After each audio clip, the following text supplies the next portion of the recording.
ধন্যবাদ আজকের সভার সঞ্চালক এবং কান্দির দলের প্রার্থী অপূর্ব সরকার সহ যাদের সমর্থনে মূলত আজকে আমাদের এই কর্মসূচি। আমার আগে বক্তব্য রেখেছেন মুস্তাফিজুর রহমান, আতাউর এবং রবিউল আলম চৌধুরী। আমি তাদের সকলকে ধন্যবাদ জানাচ্ছি এবং মঞ্চে উপবিষ্ট সাংসদ ইউসুফ পাঠান থেকে শুরু করে আবু তাহের খান জেলা পরিষদের সভাধিপতি এবং এছাড়াও আমাদের প্রার্থী রয়েছেন, সৌমিক হোসেন রয়েছেন। এখানে প্রার্থীদের মধ্যে আর কে আছে?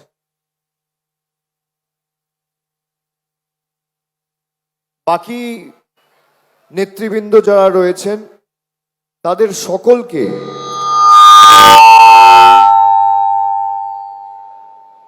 আমি আমার কৃতজ্ঞতা জানাচ্ছি, প্রণাম জানাচ্ছি। আমার গলার অবস্থা খুব খারাপ, তাও আপনাদের স্বতঃস্ফূর্ততা, উৎসাহ, উদ্দীপনা দেখার পর দু চার কথা না বললে হয় না। আমি মুর্শিদাবাদ জেলায় গত 10 দিনে একাধিকবার এসেছি। দলের তরফ থেকে কিছু গুরুত্বপূর্ণ বিষয় আপনাদের কাছে উপস্থাপিত করেছি।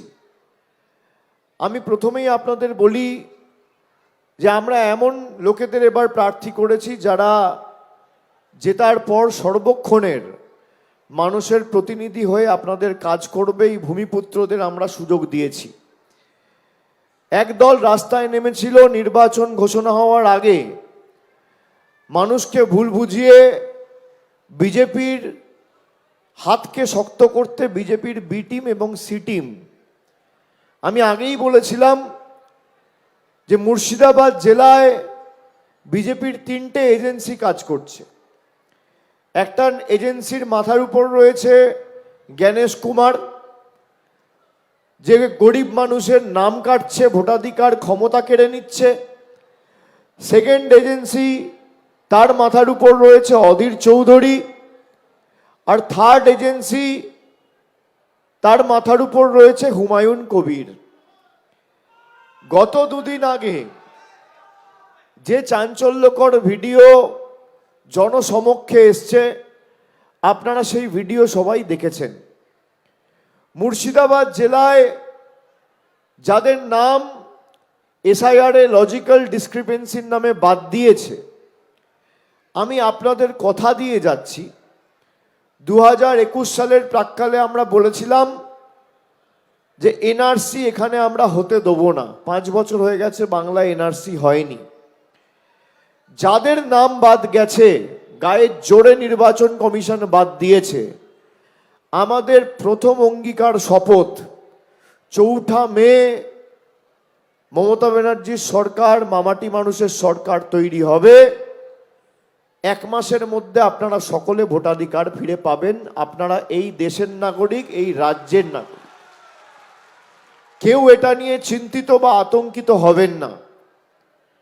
আমি আপনাদের অনুরোধ করব যে মুর্শিদাবাদ জেলায় আমাদের সকলকে ঐক্যবদ্ধ থাকতে হবে। যে ভূমিকা আপনারা 2021-এর নির্বাচনের প্রাক্কালে নিয়ে খালি বহরমপুর আর মুর্শিদাবাদ ছাড়া 20-0 তৃণমূলের পক্ষে করেছিলেন, এবারে বহরমপুর সহ মুর্শিদাবাদ সহ 22-0 তৃণমূলের পক্ষে করে তৃণমূল সরকার তৈরির ক্ষেত্রে মুর্শিদাবাদের মায়েদের, ভাইদের অগ্রণী ভূমিকা পালন করতে হবে। এই মাটিতে যদি তৃণমূল দুর্বল হয়, তৃণমূলের যা ক্ষতি তার থেকে অনেক বেশি ক্ষতি কিন্তু আপনাদের। যারা আপনাদের ভাবাবেগ নিয়ে খেলছে, হুমায়ুন কবিরের ভিডিও সত্য কি মিথ্যে সেটা তো তদন্ত প্রমাণ করবে। তবে তার এই ভরতপুর থেকে ঘোষিত প্রার্থী খোবায়েব আমিন, আমি গতকাল দেখেছি তার দলের রাজ্যের সভাপতি পদে যিনি দায়িত্বে ছিলেন গতকাল সাংবাদিক বৈঠক করে ইস্তফা দিয়েছেন। নিজের লোকেরা আসাদুদ্দিন ওয়েসির এমআইএম, সেও বলেছে আমরা হুমায়ুন কবিরের সাথে নির্বাচনে লড়ব না। মুসলমান সংখ্যালঘু ভাইদের সাথে হুমায়ুন কবির গদ্দারি করেছে, বেঈমানি করেছে। নিজেদের লোককে হুমায়ুন কবির বোঝাতে পারছে না, আর সংবাদ মাধ্যমের সামনে এসে ভাষণ দিচ্ছে এটা এআই দিয়ে তৈরি করা ভিডিও। তা এআই দিয়ে তৈরি করা ভিডিও হলে খোবায়েব আমিন পদত্যাগ করলো কেন, আর আসাদুদ্দিন ওয়েসি তোমার হাতটা ছাড়লো কেন? প্রশ্নের জবাব দিতে পারবেন? পারবেন না। সেখানে হুমায়ুন বাবুকে দেখা যাচ্ছে তিনি বলছেন 1,000 কোটি টাকা দিতে হবে। 1 লাখ, 2 লাখ, 5 লাখ, 10 লাখ নয়, 1,000 কোটি। মুর্শিদাবাদের মায়ের জন্য, ভাইয়ের জন্য, রাস্তার জন্য, আবাসের জন্য নয়, নিজের পকেটে ঢোকানোর জন্য 1,000 কোটি, যাতে মসজিদের রাজনীতি করে মুসলমান ভাইদের ধর্মীয় ভাবাবেগে আঘাত করে তিনি প্রকাশ্যে বলছেন মুসলমানরা খুব বোকা, তাদের সহজে বোকা বানানো যায়। আমি বলবো শুধু মুসলমান নয়, হিন্দু, বাঙালি সবাই খুব বোকা না, আমরা অল্পেই মানুষকে বিশ্বাস করি। যদি আমাদের বিশ্বাসের অমর্যাদা কেউ করে তাহলে তার জবাবটাও দিতে জানি এবং আগামী দিন লেজে গোবরেও করতে জানি। বাঙালি ছেড়ে কথা বলবে না হুমায়ুন বাবু। যারা 6 মাস মানুষের পাশে এসআইআর চলাকালীন 1 মিনিটের জন্য দাঁড়ায়নি, মানুষের পাশে এসে একটা সহযোগিতার হাত বাড়ায়নি, একটা ক্যাম্পে গিয়ে একটা ফর্ম ফিল আপ করেনি, তাদের কাছে রাজনীতির পাঠ তৃণমূল কংগ্রেসকে শিখতে হবে না। তিনি এসে আমার অফিসে বৈঠক করে বলেছিল যে আমি বাবরি মসজিদ করব না, খালি ইট পাতবো, তারপর ইটটা ছুঁড়ে ফেলে দেবো, আর মুস্তাফিজুর রহমানকে পার্টি থেকে সরাতে হবে। আমি বলেছিলাম ধর্মকে নিয়ে তৃণমূল রাজনীতি করে না, বিজেপি রাম মন্দির নিয়ে রাজনীতি করছে আর তুমি বাবরি মসজিদ নিয়ে রাজনীতি করছো। পার্থক্যটা কোথায়? পার্থক্যটা কোথায়? তোমার যদি বাবরি মসজিদ করতে হয় তুমি করো, তুমি রাজনীতি থেকে অবসর নাও, দুটো একসাথে হয় না। আর আমি তাকে মুখের উপর বলেছিলাম যে সুমনকে তৃণমূল কংগ্রেস সাংগঠনিকভাবে দায়িত্বে কাজে লাগাবে এবং আগামী দিন আরো বড় কাজে লাগাবে, সরাবে। ও বুঝে গেছিল।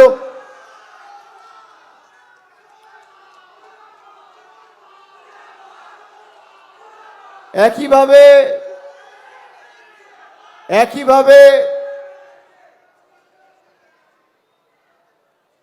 আমরা এখানে আতাউরকেও সুযোগ দিয়েছি এবার আপনাদের প্রতিনিধিত্ব করা।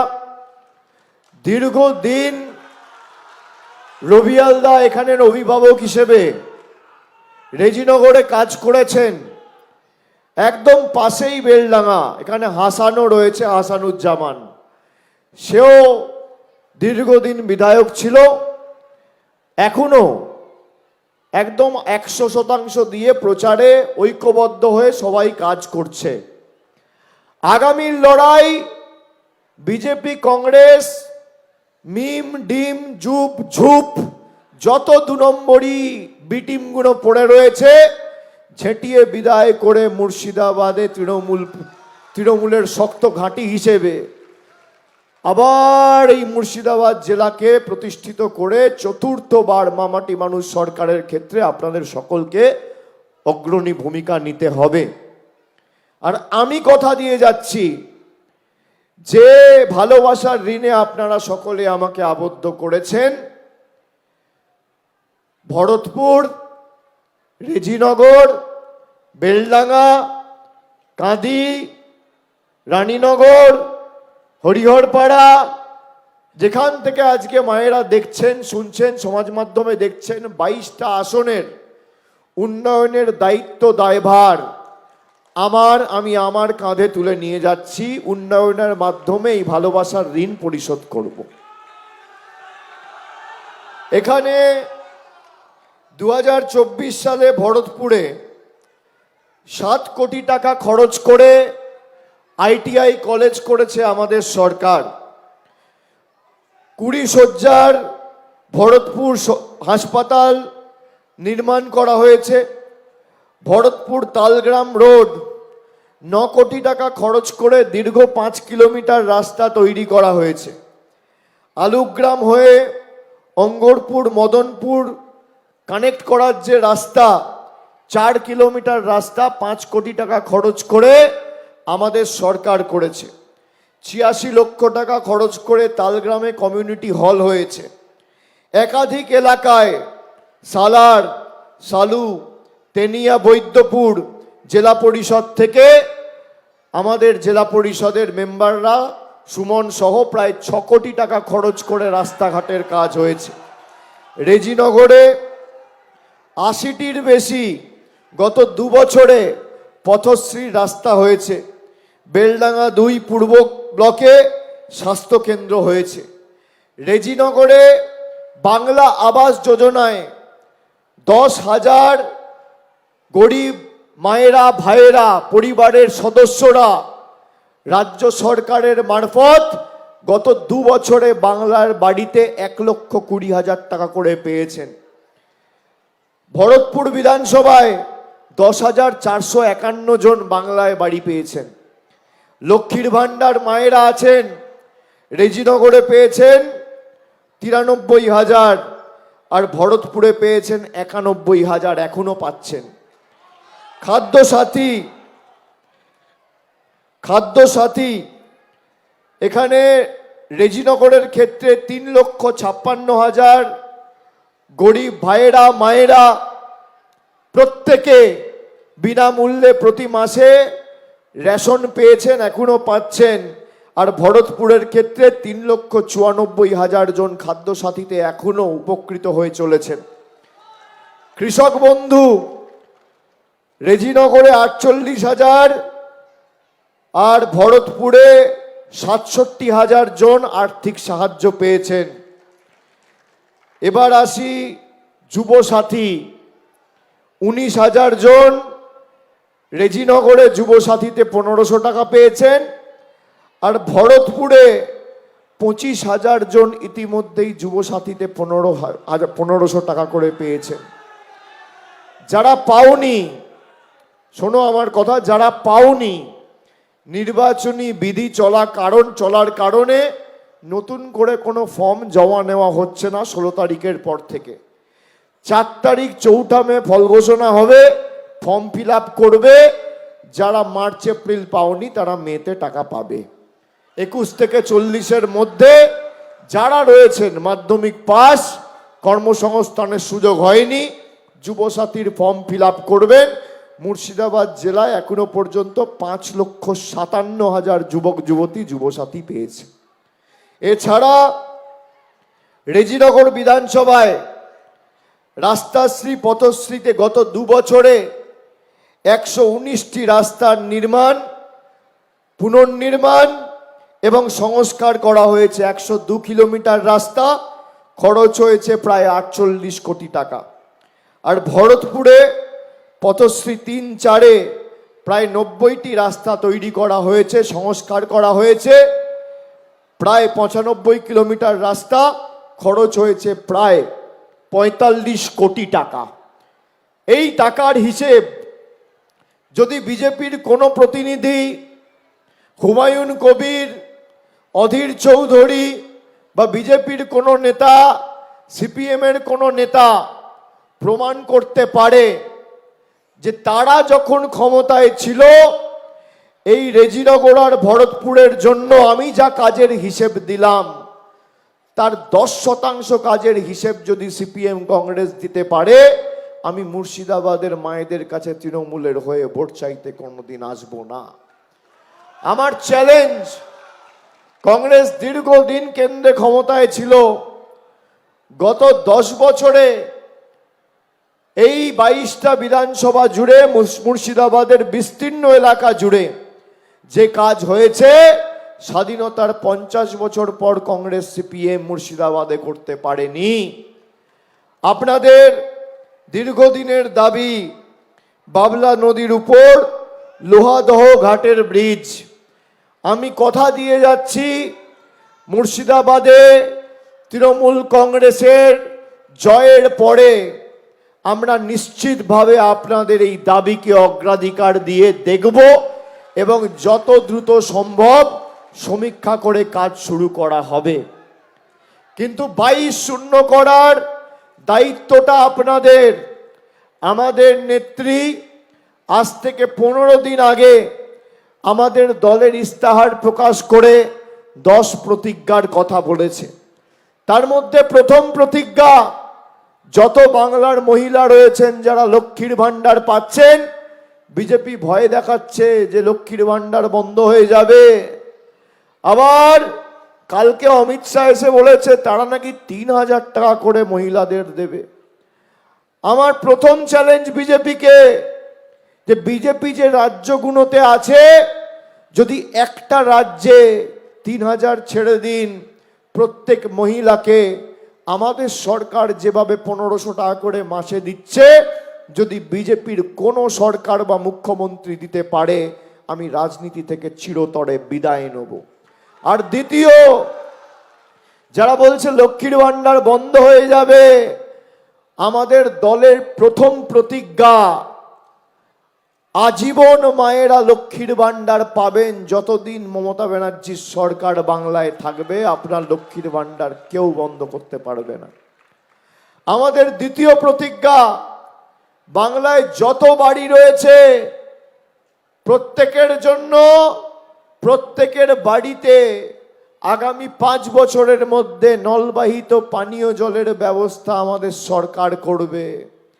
তৃতীয় প্রতিজ্ঞা, আগামী দিন স্বাস্থ্যকেন্দ্র হাসপাতাল নয়, ব্লকে ব্লকে, একদিকে ভরতপুর 1 নম্বর আর 2 নম্বর ব্লক, এদিকে বেলডাঙ্গা 2 ওয়েস্ট, বেলডাঙ্গা 2 ইস্ট আর বেলডাঙ্গা সাউথ, প্রত্যেকটা ব্লকে আলাদা করে উন্নত মানের স্বাস্থ্য পরিষেবা দেওয়ার জন্য রাজ্য সরকার স্বাস্থ্য শিবির তৈরি করে, যেভাবে দুয়ারে সরকারের ক্যাম্প হয়েছে, দুয়ারে স্বাস্থ্য শিবিরের ক্যাম্প এই বছর থেকে তৈরি করবে।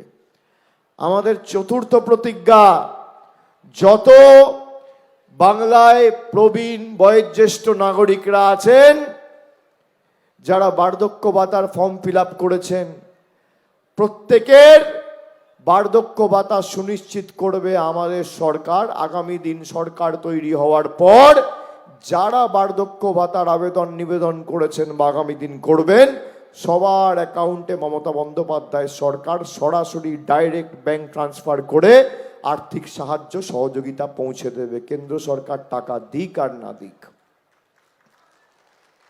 আর আমাদের পঞ্চম প্রতিজ্ঞা, এই বেলডাঙ্গায় আমরা 10,500 জনকে বাড়ি দিয়েছি, আর রেজিনগরে প্রায় 10,000 লোককে বাড়ি দিয়েছি। মানে দুটো বিধানসভা থেকে 20,000 বাড়ি খালি গত 2 বছরে আমাদের সরকার দিয়েছে, বিজেপির কোনো সাহায্য ছাড়া। মমতা বন্দ্যোপাধ্যায়ের পঞ্চম প্রতিজ্ঞা, যে আগামী 5 বছর বাংলায় যত গরিব মানুষ আবাসের জন্য আবেদন করেছেন, সবার মাথার উপর পাকা ছাদের ব্যবস্থা আমাদের রাজ্য সরকার করে দেবে। কারোর দয়া দাক্ষিণ্যে আমরা থাকবো না। তাই আগামী দিন মমতা বন্দ্যোপাধ্যায়ের প্রতিনিধিকে জেতান, তৃণমূলকে জেতান, যাতে আগামী দিন আপনাদের হাত শক্তিশালী হয় এবং আরো উন্নয়ন রেজিনগর, বেলডাঙ্গা, রানীনগর, কাঁদি, হরিহরপাড়া, নওদা, সর্বত্র মামাটি মানুষের সরকার করতে পারে। আর আপনাদের ভরসা, ভালোবাসা, আস্থা কোনোদিন তৃণমূল কংগ্রেস অমর্যাদা করবে না। আমাদের গলা কেটে দিলেও আমরা এদের কাছে কোনোদিন বশ্যতা স্বীকার করিনি, মেরুদণ্ড বিক্রি করিনি, আমরা মাথা নত করিনি। অনেক অত্যাচার করেছে আমাদের উপর। ভারতবর্ষে 1550টা রাজনৈতিক দল আছে। যদি বিজেপির বিরুদ্ধে একমাত্র কেউ লড়াই করে, সর্বশক্তি প্রয়োগ করে তৃণমূল কংগ্রেস লড়াই করছে। আগামী দিনও ব্যতিক্রম হবে না। যাদের নাম বাদ গেছে, 13 তারিখ আবার সুপ্রিম কোর্টে শুনানি আছে, আমরা সুপ্রিম কোর্টে সর্বশক্তি প্রয়োগ করে আইনি লড়াই লড়ছি। দলনেত্রী মমতা বন্দ্যোপাধ্যায় নিজে গেছেন সুপ্রিম কোর্টে, সাধারণ মানুষের হয়ে সওয়াল করেছেন। আপনাদের মাথায় রাখতে হবে, তারপরেও যদি সুপ্রিম কোর্ট সাড়া না দেয়, আমি আপনাদের কথা দিয়ে যাচ্ছি, আতঙ্কিত হবেন না, ভয় পাবেন না, চিন্তিত হবেন না। আমরা বলেছিলাম এনআরসি হতে দেবো না, হয়েছে? অমিত শাহ তো বলেছিল, হয়েছে? ভারতবর্ষের স্বরাষ্ট্রমন্ত্রীর নাম যদি অমিত শাহ হয়, বাংলার স্বরাষ্ট্রমন্ত্রীর নামও মমতা ব্যানার্জি। আর আমরা যতদিন আছি, আমাদের কমিটমেন্ট, ধর্মে ধর্মে বিভাজন করতে দেবো না। যারা হঠাৎ করে মাঠে নেমেছে, ভোটের পর দেখতে পাবেন তো কংগ্রেসের পচা আলু, সিপিএম এর পচা পেঁয়াজ, আর মিম ডিম ঝুপ ঝুপের পচা উচ্ছে আর পচা বেগুন, সব মিলিয়ে জগা খিচুড়ি তরকারি তৈরি করার চেষ্টা করছে। সেই জগা খিচুড়ি খেলে পেট খারাপ হবে, ঠিক কি না? যত পচা লোক আছে দেখুন, ভালো লোক পাবেন না। আচ্ছা, আপনি বলুন তো, বাবরি ঘটনাটা কবে হয়েছিল? 1992 সালে। এই হুমায়ুন কবির 2019-এ গিয়ে বিজেপির প্রার্থী হয়েছিল। 2019 সালে যখন আপনি বিজেপির প্রার্থী হলেন, আপনার মনে হলো না যারা বাবরি মসজিদ ভেঙেছিল তাদের সাথে গিয়ে হাত মেলালেন? আর এখন তাদের থেকে টাকা নিয়ে ময়দানে তাদের কথা মতো সার্কাস করছেন। মানুষের কাছে সব দিনের আলোর মতো পরিষ্কার। বলছে আমি শুভেন্দু অধিকারীর সাথে ফেস টাইমে যোগাযোগে আছি, প্রধানমন্ত্রীর অফিসের সাথে যোগাযোগে আছি, আসামের মুখ্যমন্ত্রীর সাথে যোগাযোগে আছি, মধ্যপ্রদেশের মুখ্যমন্ত্রী মোহন যাদবের সাথে তার নাকি যোগাযোগ আছে। আমি বলছি না, হুমায়ুন বাবু নিজে বলছে। আপনি ভাবুন, অমিত শাহকে যেই সিকিউরিটি পাহারা দেয়, এই মুর্শিদাবাদ জেলায় বি টিম অধীর চৌধুরীকেও সেই সিকিউরিটি পাহারা দেয়, নওশাদ সিদ্দিকে সেই সিকিউরিটি পাহারা দেয়, আসাদুদ্দিন ওয়েসিকে সেই সিকিউরিটি পাহারা দেয়, আর হুমায়ুন কবিরকেও সেই সিকিউরিটি পাহারা দেয়। বাংলার মুখ্যমন্ত্রীকে তো দেয় না, আমাদের কাউকে তো দেয় না। সিআরপিএফ, সেন্ট্রাল প্রোটেকশন, অমিত শাহর অধীনস্থকে সিআরপিএফ, বিএসএফ, সিআইএসএফ, অমিত শাহর সুরক্ষার জন্য যে দায়ী হুমায়ুন কবির, নওশাদ সিদ্দিকী আর আসাদুদ্দিন ওয়েসি আর অধীর চৌধুরী সিকিউরিটির জন্য তারা দায়ী। আমি চ্যালেঞ্জ করছি, যদি আপনাদের আঁতাত না থাকে, এই 4 জন নেতাকে চ্যালেঞ্জ করে গেলাম, আপনারা যদি সত্যি মানুষের বন্ধু হিসেবে নিজেদের দাবি করেন, অমিত শাহর দেওয়া সিকিউরিটি কভার ফিরিয়ে দিন, মমতা বন্দ্যোপাধ্যায়ের রাজ্য পুলিশ আপনাদের সিকিউরিটি দেবে। চ্যালেঞ্জ। এরা দিতে পারবে না। সব জগাই মাদাই বিদায়, আর ভিতরে সব ভাই ভাই, সব মানুষের ধর্ম নিয়ে খেলবে, দাঙ্গা করবে। এখানে পুরোহিত মশাইরা আছে, ইমাম সাহেবরা আছেন।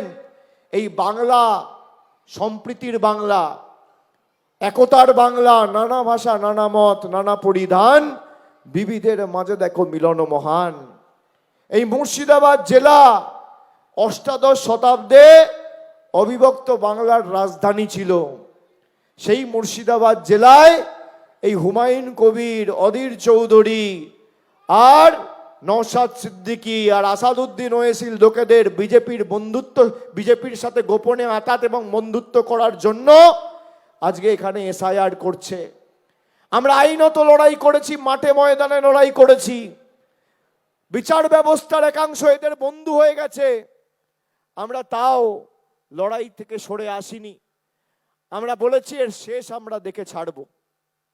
তাই আমি সকলকে অনুরোধ করব যে আপনারা অযথা চিন্তিত হবেন না। হিন্দিতে একটা কথা আছে, 100 সোনার কি, 1 লোহার কি, স্যাঁকড়া ঠুকঠাক, কামারের এক ঘা। সেই এক ঘার এক কোপ মারার সুযোগটা আগামী 23 তারিখ। কষ্ট হলেও লাইনে দাঁড়িয়ে ভোট দেবেন। আমার আপনার সকলের প্রার্থী। বাকি যারা প্রার্থীরা আছেন চলে আসুন, মানুষের কাছে আবেদন করুন। সৌমিক এসো, রবিউল দা আসুন।